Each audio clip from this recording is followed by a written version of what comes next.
Good morning and welcome.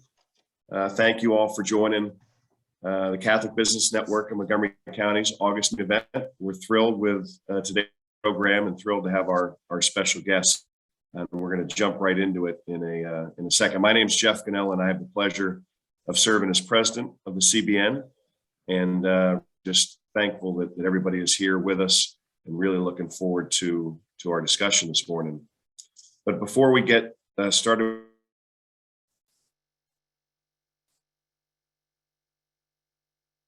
Uh-oh. Did he freeze? He did. Okay. Well, we could probably go ahead and start with our prayer in the meantime. We have a special prayer presenter from a wonderful school down the road. Christopher. Please introduce yourself.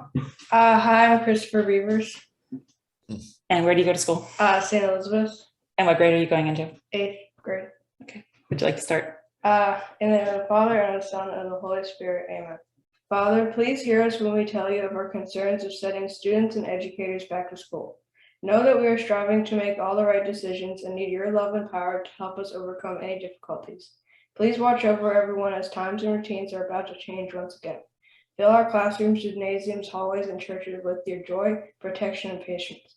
We know that we can do anything through you, so please help us to ensure health, learning, laughter, friendship, and community in the coming months. We give our hearts to you now and forever. Amen. In the name of the Father, the Son, and the Holy Spirit.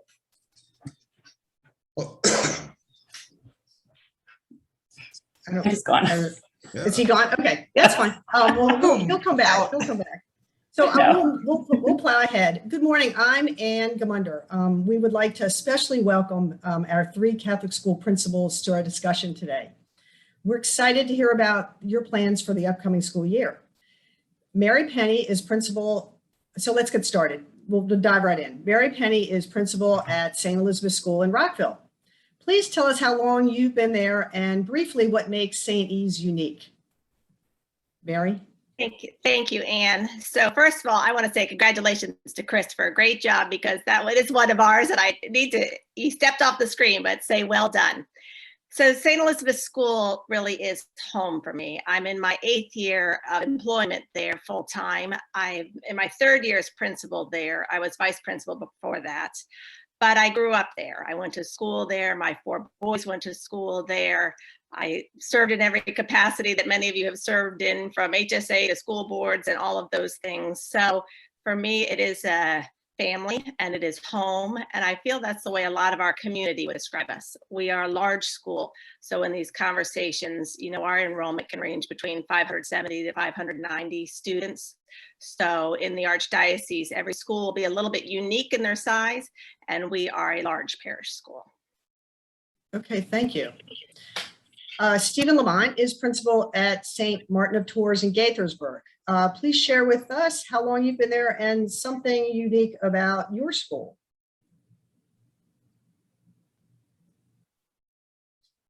Stephen. Everyone, thank you for inviting me this morning to share with you and to hear from you. I appreciate all that the Catholic Business Network has done for the schools that I've been at, and for schools throughout the county and the diocese as well. So, my name is Stephen Lamont. This is my 4th year at St. Martin's, my 9th year as a principal in the Archdiocese, and I think I figured out 15th year in the Archdiocese overall. St. Martin's, I think the thing that sort of differentiates us from other schools is our diversity. We are racially diverse. We are socioeconomically diverse. More than about 50% of our families identify as Hispanic. 54% identify as either Black, Asian, or 2 or more races. We, from a socioeconomic standpoint, have about a third of our families that receive no assistance at all. To the other end, where more than 10% of our students receive boost, and more than 30% of our students receive ADW. And then, even despite that, we have a huge commitment from all of our families, right? So nobody knows, and they all just come together because they love St. Martin's. And I think the testament to our family commitment is that even during a pandemic, we had more than 2,000 hours, 2,000 volunteer hours logged. So I think our diversity and our volunteerism sort of separate us. Great, thank you. Ted Iwanshu is principal at St. Bernadette's School in Silver Spring. Let us know how long you've been here and there and something unique about St. B's. Ted? Hi, I'm heading into my 5th year as principal, 14th year on staff. I'm a career changer, but so not a lifer at St. Bernadette, but I went to my first mass at St. Bernadette in 1984. So I've been around a little while. My children went there as well, and moved into the Catholic high schools and all. Very unique piece about St. Bernadette, and Mr. Long could nod his head about this, is our neighborhood and community. Every afternoon at dismissal, more than half of our students walk home. We have a good amount of car riders and all, and we're a growing enrollment. We're over 300 this year again, so we're a medium-sized school, dual track, and it just has such a great community that emanates from there in Four Corners, but spreads out. And I think that's really welcoming and has been the key to the success of the school in the parish. Well, I can attest to that because I was a St. B's graduate too, and I was a walker. Okay. So, but thank you, all of you. So let's get right into the questions we have for you today. We'll use kind of the same order that we did for the questions that we did for the introductions, since we're on Zoom and it's a little less confusing. With different safety protocols and vaccines in place, how will this year look at your school for your students and teachers and even the parents? Mary? So this is the $50 million question for a lot of them, what blows up our emails all day long. It's still changing, right? It's still changing. If we learned nothing from last year, we learned that we're going to be flexible and we're going to set up our plans. So a lot of what we're doing right now is following things that we put in place last year. So we have at St. Elizabeth's, we have a task force, as I know many schools do, as well as the ADW has a task force, and they are really my advice. And on that, we have teachers represented, parents represented, we have an epidemiologist that's a parent, we have school board members, we have lots of members of our community, and then we take our recommendations to the Monsignor for specific decisions we make. We obviously have to follow the health department, the CDC, and the ADW protocols and guidelines in place.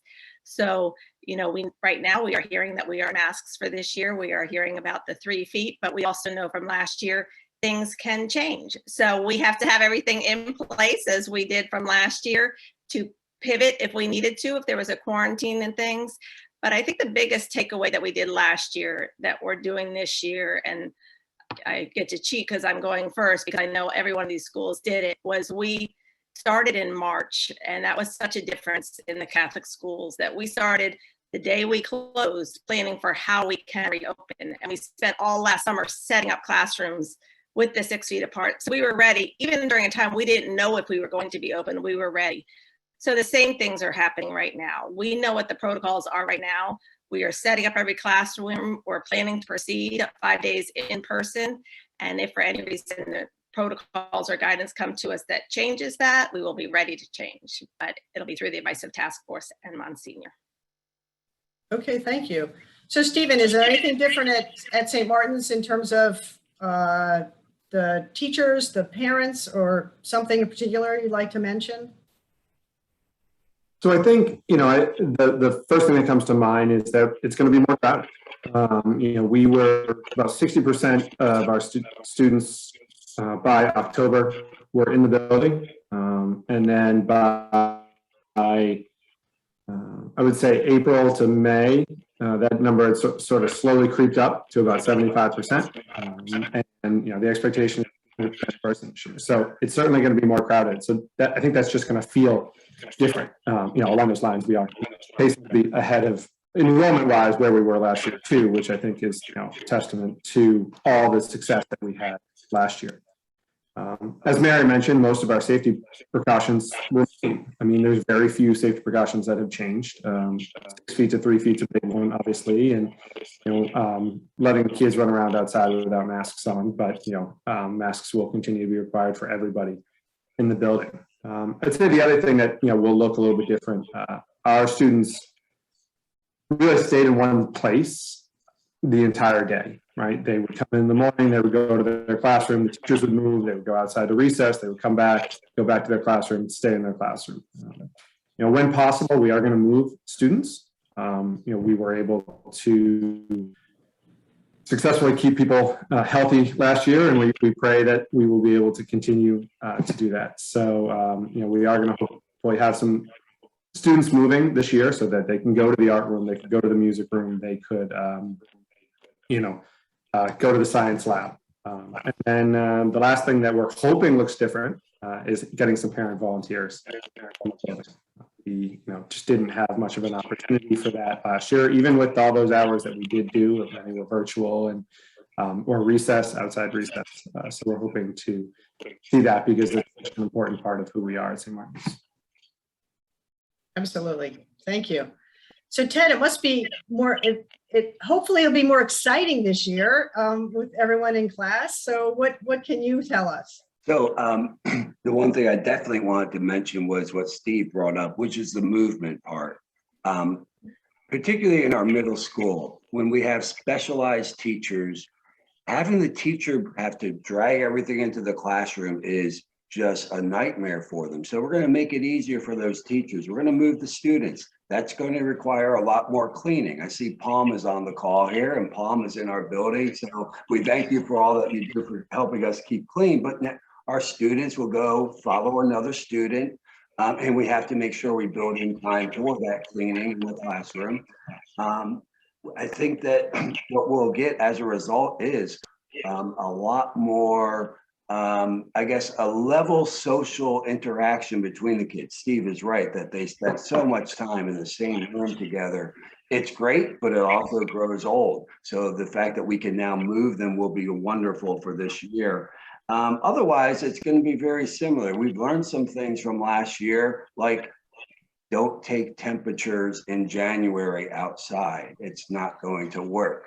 We're going to do the screenings in the classroom this year. We have the protocols in place that if we do see anything that is questionable, we know exactly what to do now, how to move the student out, how to keep the rest of the school safe. So that's what I think we'll be seeing more of this year. Okay, thank you.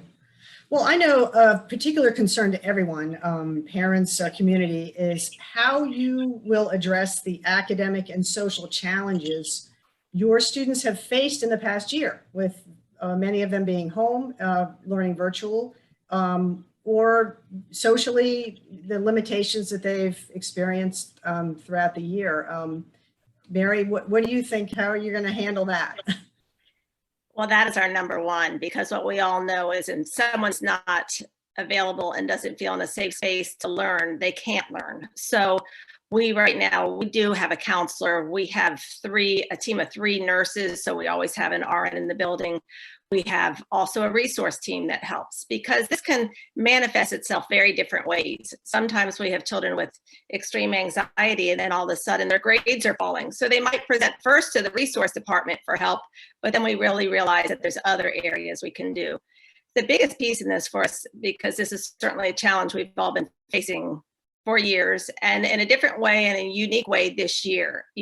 Some students thrived in the virtual environment and some really struggled. It's been a very interesting time, but the communication with parents has been everything, because they're reaching out, because we need the full picture of what's going on. As they're coming in, we are having part of our teacher work week, training our staff, looking for anything we can do, any signs, because we need that whole team in place between the counselors, the nurses, the resource. And then their first line is really that homeroom teacher. They're the ones there with them every day. They're the ones that see them on the ground level. And certainly we know as principals, I would include on that list parent and family care too. A lot of our time is talking to parents that are experiencing unique challenges during this time or any year at home. And so they do come to us with all kinds of things that we talk through and work through for the family unit as a whole. So it's definitely a forefront because, as we know,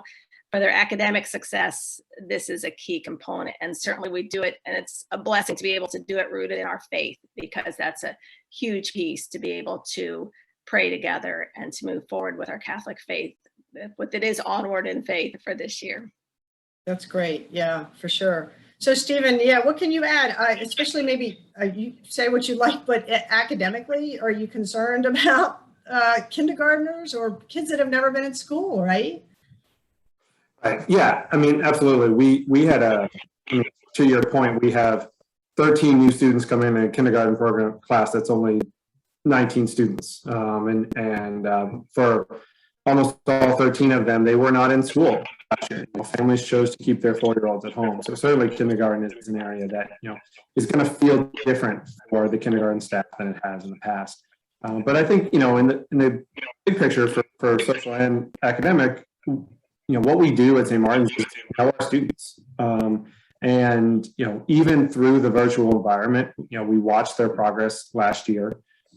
We required some students to come in or encouraged in some cases for them to come in over the summer and continue to do some academic work and some enrichment work so that they, even more so than a summer workbook, so that they can make some gains, if not, avoid losing some of the skills that they learned last year.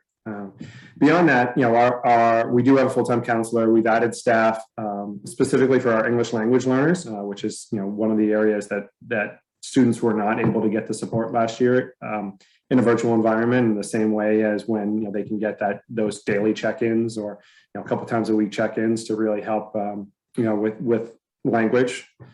Our meetings we support as a single track school. We have vertical meetings where our first and second grade teachers will get together, and so the second grade teacher knows what first graders experienced the year before, so that way we can support where individual students need to go. And then we specifically sought out professional development this year that will help our teachers to really be able to understand who each of our students is as a learner and what they need to find success, and how to target the rigor so that the children can grow. So, I think our ability to know, understand, and respond to our students gives, I think our families the confidence that, any of those academic and social challenges that do come up and exist, whether we're in a pandemic or not, can be addressed and can be supported. Okay, great. Ted, what would you like to add? Anything particular? Well, they obviously covered everything that we're thinking about. I want to echo a couple of the pieces. Certainly, getting ready for the students is our key goal here. So spending all of our in-service time this year in the next few weeks, just focusing on student needs, looking at what our testing shows from last year. Understanding that our teachers did a great job hitting standards, but we were in such a hybrid format last year throughout the school. We know that we didn't cover all the math, all the algebra that needs to be covered, all the social studies. So we need to go back and look and see what those gaps are and start building from there. Knowing that our teachers this year have the sole focus of in-person instruction, which is what all our schools are doing at this point, and we'll adapt if we have to do something otherwise. But we also have the advantage of the testing we did last year.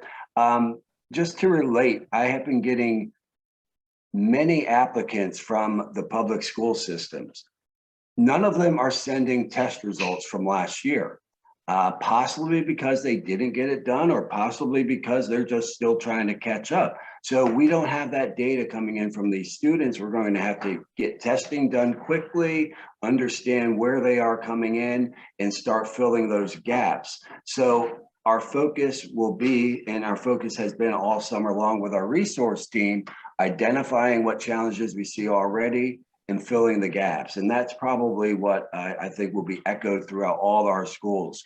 We have the data We have the teachers who, I would say that if you look across the board, the Archdiocese of Washington, particularly those in Montgomery County, our teachers love being at our schools, and that they embrace the kids coming in. So I think that we're going to be successful there in setting expectations and then meeting them.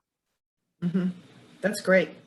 Okay, so what are your greatest challenges going forward? I mean, it's been quite a year. Is it in enrollment, academics, like Ted, you just mentioned, fundraising? I know you've had to been very creative this year. Mary, what do you look at as some of your challenges?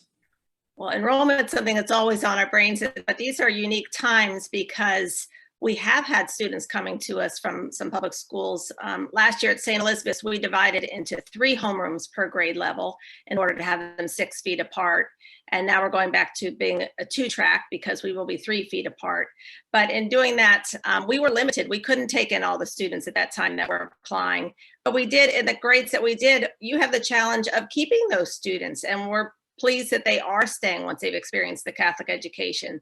But enrollment's always up there. This will be a big year for teachers. I think we really need to focus on teachers' health, teacher retention, keeping them happy. You know, what they did last year really was incredible. I see I've got a few of our parents on this call, and I know parents were so generous and grateful, but I think as much as you see it, you don't truly get some of what they really did in that hybrid environment. So it's going to be a year that I really need to focus on teachers and their happiness and the gratitude, because they were doing it out of love. So yes, that, and I would agree with everything that they said about the learning gaps. It's an area that we are looking at closely with the testing. And it's also an area, I think a lot of our schools are set up where we have departments. So it would be a, 4th and 5th grade team, a 6th or 8th grade team, and the collaboration between those teachers as they are sending students forward for what standards were they able to cover. If there was an area where they feel like they had to cut off at the end of one year, we certainly did that the previous year when we shut to the all virtual period. So the communication between those grade levels, so they know exactly where they're picking up, in addition to the testing at the beginning of the year, will be a big piece for us. So Stephen, maybe they're not all challenges. Maybe they're gifts, that we've received. I don't know. I mean, but anyway, enrollment, academics, fundraising, or like you said, volunteering. Perhaps any one of those jump out at you as a particular challenge? No, I mean, when you list them all, they're all challenges, and makes it seem overwhelming. So let's not put them in the same sentence anymore. No, I think to Mary's point, we all, I don't want to speak for every school in Montgomery County or the diocese, but our margins are thin. I mean, they are. We piece everything together every year. A shift of 7 to 10 kids is dramatic. It either makes things comfortable or it makes things really uncomfortable. And so thinking about volunteering, thinking about fundraising, thinking about enrollment, those things are all really important. And in order for them to be steady, the academic program has to be there. I saw a question from Annabelle in the chat, and I think that that's one of those places where, as Mary said, our teachers and supporting our teachers and making sure that they have what they need in order to be able to serve the students. I do feel, and the feedback I've had from our teachers at the end of the year and even heading into this year is that, many of our students, most of our students even, did see almost as much content as they would have normally. They weren't moving to specials as much. They didn't have as much break time, and there weren't as many interruptions. So they've seen a lot of content. Now, the retention piece is something that has to be assessed now. It has to be assessed in the first few months as to, they've seen those skills, they've seen the standards, they've seen the content, but, is it still there? And I think, the teachers learned a lot about the ways that we can instruct and the ways that kids can learn, which are going to be really beneficial in moving forward and helping the kids to be successful. But, in terms of the challenges, those things are challenges every year. I think coming out of a pandemic, there are some benefits, some gifts, the opportunity that we were on display as being a successful learning model really, helped in attracting, new families. But it's the bigger vision, the strategic plan that has to exist in our schools and then staying the course, that you have had community and stakeholders to put those plans together, and then you follow through on them and you're responsive when things need to change. So yes, I think there's challenges every year. So I think the biggest challenge, as Mary alluded to at the very beginning, is the uncertainty, right? All those things exist as being a challenge each year, but we had hoped and prayed that we were heading into more of a normal environment this year, and alas, it seems like the uncertainty is bubbling up again, and that does make me nervous. Okay, thank you. Well, Ted, I'm sure you're good at balancing, juggling 3 or 4 balls in the air. That's what I think the principals are, in terms of dealing with all your challenges. So, tell us what you're looking forward to in terms of trying to address those this year. Well, and yeah, that's the thing. Throughout my assistant principal time, I always realized ADD was actually a benefit to my life because you're always juggling. Stephen and Mary covered a lot of what we're talking about, but one thing I think that strikes to the heart of the Catholic Business Network is more on the long range focus, and it's something that I'm thinking about a lot. I know all our principals are thinking about a lot. We are all parish schools, and for the last 18 months, parishes have been pretty much stifled. They've been, you haven't been able to go to mass. Offertory's been suffering. And if a parish is supporting a school to any degree, 45% of our students have some type of aid coming from the parish, the archdiocese, boost through the state of Maryland. It adds up to about 7-8% of our total operating budget in terms of what support we are looking for. We have to actually have our forward vision going so that we know we may have to replace some of the support from the parishes and from other sources that might dwindle. And that worries me possibly more so than the academic gaps, because we have to keep the seats open. If we are going to be accommodating, if we are going to be accessible for lower income students, we have to find ways to get them in the building. Parishes and their finances worry me. We have one parish and we have been doing well throughout the pandemic. Attendance is picking up a little more. Offertory is remaining stable, but our tuition is hitting $10,000. And that is not what it costs to send your children to St. Bernadette.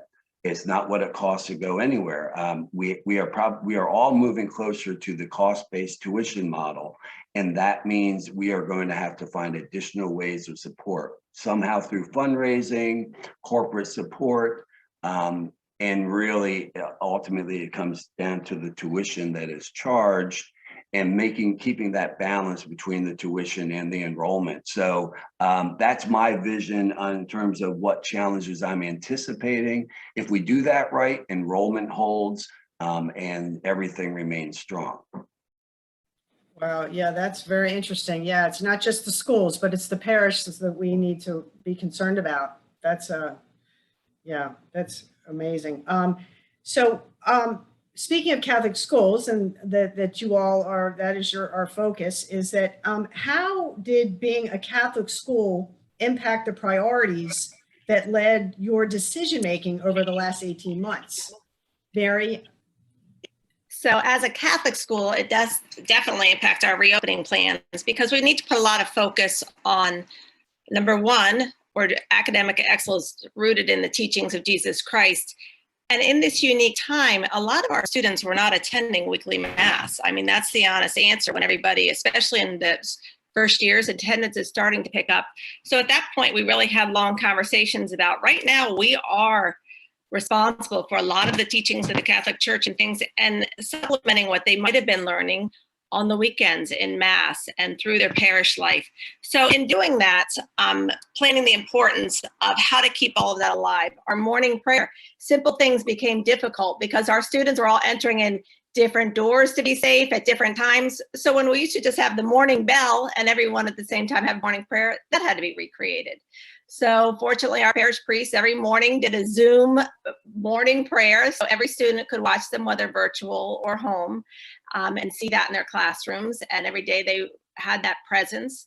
But how to keep all of the traditions alive. Certainly we start every class with prayer, but we all had to rethink, how are we going to do our May crownings? And how are we going to do our nativity pageants? And how are we going to do all of the pieces of our Catholic identity throughout the year? And the biggest one was school masses, which is such a cherished part of every one of our school, but now we're 6 feet apart and we don't all fit. And St. Elizabeth was doing some construction simultaneously. So you have these challenges, but that's all part of our reopening plan in it. And I would say the biggest piece for it too is, I'm sure their summers are filled, as mine are, with a lot of parent communication and conversations about these very pieces.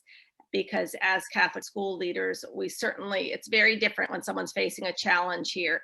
And that's why we are all so grateful to the Catholic Business Network. You've certainly helped out families in our school and in all of the schools that have struggled with these areas. But to have them all come in the summer and explain, especially during this time and during the school year, if it's a loss of job, if it's a health crisis that they're having that they've just discovered, to be able to reach out in those times, because as they're saying, we're on tight budgets, but as a Catholic school, we don't want to lose that family, and we don't want that child to have to leave their community of friends and their place, their home, and their home of faith too. So it's a big piece of all of our reopening, and it does more to those challenges. So getting the kids be able to go back to masses all together is a big piece right now that we're all working on for our reopening. I'm sure that you might have parents of public school children have rekindled their thoughts about going to a Catholic school, just knowing that there's some sort of certainty, there's some sort of faith involved, and so hopefully that was an opportunity for Catholic schools, people's interest. So Stephen, how has Catholic the faith impacted some of your decisions? Yeah, absolutely. I mean, getting kids to Mass was tricky, and there was a lot of virtual Mass for everybody. I think we understand our faith as our responsibility to serve each other and to take care of our community. The food pantry on our campus usually serves about 175 families, 150 to 175 families a week. And then in the pandemic, it ballooned to 300. And so, we ended up having multiple food drives because we did amazing in them because, we understood our need to serve those around us. But it also came into the everyday decision making that we asked our families to make, and understanding that, if your child had a sniffle, if your child had anything, or if you were exposed, you needed to be honest. We were going to accommodate, them being at home, but, we needed them to be home. And I think, that understanding of serving each other really helped us to have a successful year in which, we were able to, as I said, keep any in-school transmission, from happening, and we pray that will continue. And I think to Mary's point, we collectively, with Father Wells, kind of understood that we needed to stay the course. Even if our enrollment was down a little bit, even if some of our main fundraising efforts, we're bringing in $0. We had to stay the course. We had to continue to provide the education. We had to continue to provide jobs, and we had to be, an element of consistency in our families' lives.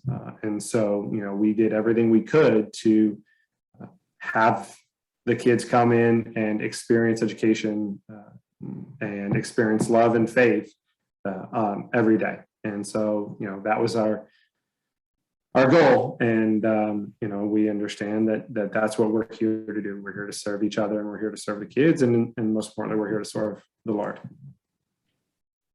Absolutely. Ted, what would you like to add? So yeah, with the question being, how is being a Catholic school impacting our decision making last year? We had virtually no choice in what we had to do. We had to open up with both in-person and distance instruction because, as Steve mentioned, our margins are just so slim. If we lost 20% of our students because they couldn't come in, we couldn't pay the rest of our teachers at the end of the day. So we had to do all of these pieces. We had no choice in that. Speaking to Mass, because it is so important, last year at the beginning of the school year, I didn't know how we were going to do this. We have Mass for 1st through 8th grade every week. And the first day of school, I didn't know what would happen. The priests came in, they said, okay, we're setting up another Mass. 2nd grade through 8th grade is going. We're spreading them out all across the church. No parishioners are allowed in. We started with Mass the first week of school, and it continued through the entire year. So I know we were blessed to have that opportunity. And the byproduct of it was throughout the year, we had so many new students that had come in. We actually were able to give the sacraments to, I want to say, 4 or 5 students, a baptism, a first communion. One got the hat trick of baptism, first communion, and confirmation on the same day. And it was a wonderful testimony to the rest of the students. And it boosted our altar servers. So it's been a great bonus for us to have that Mass in place all year, and looking forward to it probably getting back to 1 this year with our distancing. Yeah, wow, that's wonderful. You guys are speaking on many of the same, hitting many of the same notes, and it's comforting, for those listening. So what are you all? You can jump right in, and even some of our principals that have joined us as this morning. I know there's a few. What are you most excited about when you're open the doors in the next few weeks to your school? Mary, you want to just start? Sure. I think I'll steal the #1 answer that people. So this is definitely cheating, like on Family Feud, because the kids. We can't wait to see the kids walk back through the door for sure, because that's where so much of our joy comes from. But I think the most, we've missed seeing parents. We've missed having those community events and being able to start back with some normalcy. We'll still be following the protocols, but I think our joy comes from when we see others in a joyful place. So being able to bring back, we'll start with the golf classic. We have our Greg Gannon food drive. We've had to do things a little bit different in these past years, but being able to see the parents and have our community coming back together while following the protocols is what I'm looking most forward to, because we've missed those connections. Great. Stephen, You've had to follow suit at the end each time. So I'll add, because the answer is the kids. I'll relate a cute story. We had this little boy who every day he comes into school and he's just, high fives everybody. And he's like, this is the greatest day ever on his way into school, only to be followed by his sister, who's now going into 8th grade, going, I have to live with that.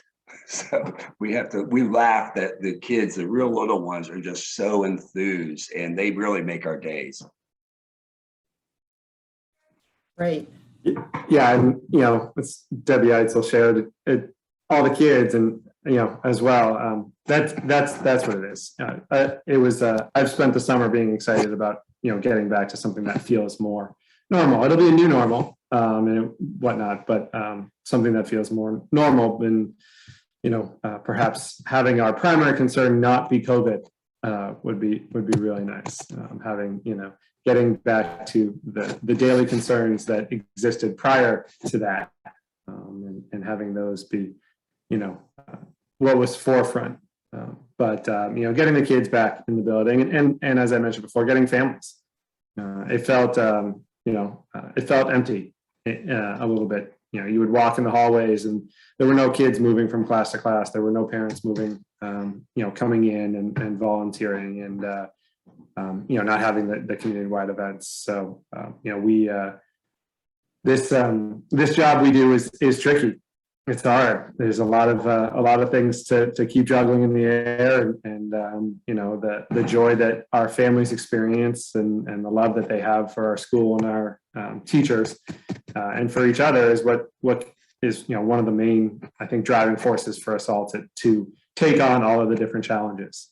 So that was certainly hard last year. So getting joy back, a little bit more joy back in the building, will be great. Well, I wish you all joy. CBN Gala. Looking forward to that too. Right. The CBN Gala. Hope you all can come. So one of the questions in the chat was about requiring vaccines. That some Catholic schools are requiring them. I'm not sure which ones those might be, but do you have a sense of where ADW? I know DC is requiring vaccines. I don't know if you all have a sense of. I know some of the high schools are requiring them, and I've seen that correspondence. We are not at this point. However, we expect in the next week, according to the Catholic Schools Office, that we will have that additional guidance. And it's with respect to the kids, with respect to the faculty and staff. So we don't have that guidance yet, and it's not for us a local decision. We will follow what is both primarily the county and state and CDC decisions, but Catholic Schools Office is researching that, I know. Okay, thank you. Well, if no one else has anything else they'd like to add, we'd just like to thank you for joining us today and sharing your insights and perspectives as you continue to face these challenging times. We would like to thank several of other Catholic school principals that joined us today. We wish your school and all of those in the Archdiocese of Washington a very successful year. And now I'd like to turn it back over to Jeff. And thank you. And Ed, Stephen and Mary, thank you very much. Really enjoyed that discussion. Appreciated hearing your perspectives and giving us a little bit of a window into some of the challenges that you all face on a day-to-day basis. So we really appreciate you being here and appreciate you taking the time to share that with all of us. I just got a couple more things and then we'll let folks go. I know we've got some guests and some new folks on the line. Anybody wanted to introduce themselves and say hello, maybe talk about their business for a second. I'm happy to have anybody jump in and say hello.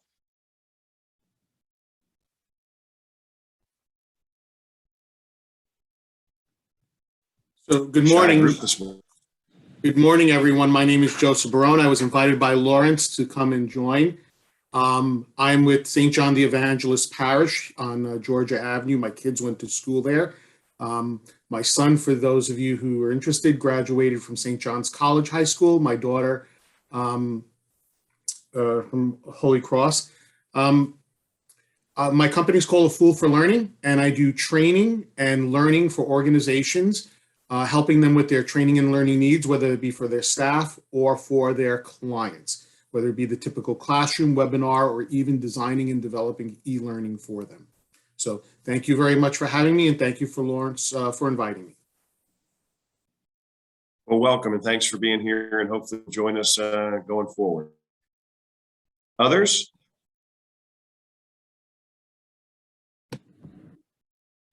I'll chime in quickly. There are three of us on the call here from Palm. My name is Patrick May. We do a lot of work. We provide facility services and cleaning services throughout the DC area with a lot of work in the schools, including a number of parochial schools. So we wanted to understand what the plans are. We see some of our customers here like Ted. Good to see you. Thank you for sharing your plans, because we just need to know what you guys are doing and how we can best support your needs. Thank you, and appreciate all of the folks from Palm being on. And the supporters of the CBN. So appreciate that very much. Yeah, hi everyone. This is Kevin Nolan with the Asset Management Group. I just want to say it's been a while since I've been in a position to participate on a regular basis, and I'm just happy to be involved again, and looking forward to slowly meeting everybody, especially when finally can get back in person. Thanks, Kevin. Great to see. Any others? I'll jump in. I'm Mark Turlin with Digital Office Products. We represent copiers and printers and scanners, and we have a lot of customers to the diocese. And it's been inspiring to see the challenges you guys have overcome. So like the other folks have said, we want to learn what your challenges are so we can address them. And this is very helpful. Thank you all very much. Great. Mark, welcome. Any final intros? Any needs or leads? Any event folks want to highlight before we break? Do you have a gala date yet? In fact, that's a big segue. I can quickly mention some of the upcoming events for us. We've got 4 big events this year, hopefully all of which will be in person.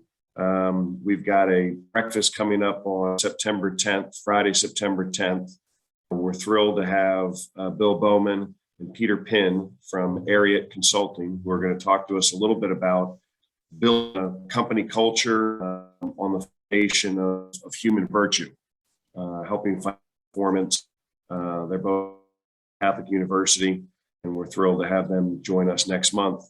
We've got our Hall of Fame breakfast on October 15th, where we're going to recognize a few volunteer coaches throughout the Catholic schools for their tremendous service and with our youth. And then finally, on Friday, November 12th, we'll have our we'll be back at the Met in Fed, and really looking forward to the opportunity to back together and network and interact. And we'll be recognizing not only volunteers from all the various schools, but we'll also be recognizing Business Person of the Year, Community Leader of the Year, as well as a Founders winner. So we're excited about it, and hope everybody will participate and support those events. And Ted, thank you for that softball.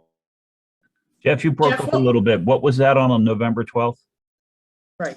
I'm sorry, that's the gala date, Friday, November 12th for the annual gala. Apologies for the unstable connection. We'll have to do something about that once this call ends. Jeff, there's one more event I'd like to mention that the events committee is currently working on, and that's going to be a happy hour at Tommy Joe's on September 23rd. And I'm inviting my Bethesda Chevy Chase Rotary Club members to join us as well. Thank you. I didn't know that we had confirmed that date. I want to put you on. Thank you for mentioning that. Anything else anybody wants to highlight or mention? Well, again, to Ted, Stephen, and Mary, thank you so much thank you for coordinating and playing master of ceremonies. Excellent job as always. We appreciate everybody spending some with us this morning. Appreciate the support of the Catholic Business Network. Hope that everybody will enjoy the weekend, the rest of summer. We'll be back together in September. But thanks so much. And I just want to compliment the great coffee you're always serving. Thank you, sir. Have a good weekend. Bye, everyone. Thanks for having us. Thank you Appreciate very it. much. Thanks for joining us. Thank Bye-bye. you. Thank you.